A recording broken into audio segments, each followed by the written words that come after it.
This year, I'm mixing it up, so I'm going to repurpose this ornament. I'm just going to simply remove the hanger. Now I have one of the most popular greeneries for this Christmas season. Everybody's using it, and that is Norfolk pine. And all I'm going to do is snip off each piece individually, like so. So now, because the ornament is styrofoam, this is the hack, you guys. All we have to do is just poke them right in. No need for additional foam. Another thing that I'm doing is I'm just taking them, and you can do this before working them in, but I'm just bending them so they have a slight curve because we want a waterfall effect cascading over the ornament.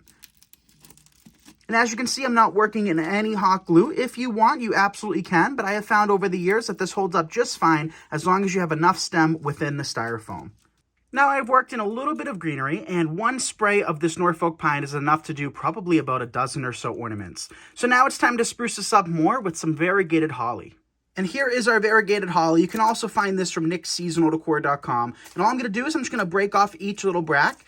All I'm going to do for these, since they don't have a really strong wire inside, since we took off each leaflet, is I'm going to add a little bit of hot glue, and I'm just going to place them right inside.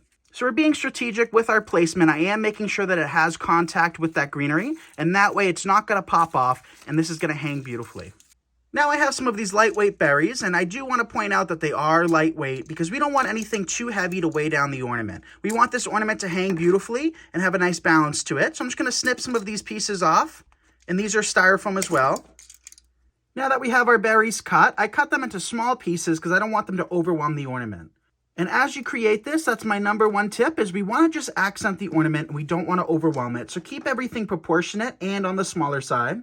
Now I have some gold wire, and you can also find this from our website, and this is going to be our means of hanging this decoration. So all we're going to do is just cut off a length of this, come back to the ornament, and just try to find where that hanger is. So I know mine's right in the middle, and since we didn't get any hot glue on it, we can just feed that wire through. And this ornament weighs nothing, you guys. All of the products on it weigh nothing either. So this can be hung from wherever you decide to hang it. So I'm going to hang this between my kitchen and dining room. Let me show you how it turned out. And here is how it looks, you guys. I absolutely love it. So I've been doing this for a number of years, and a lot of you guys seem to enjoy this technique as well. I'm Nick Creticos of Nick Seasonal Decor, and you're watching me on Hometalk. See you in the next episode.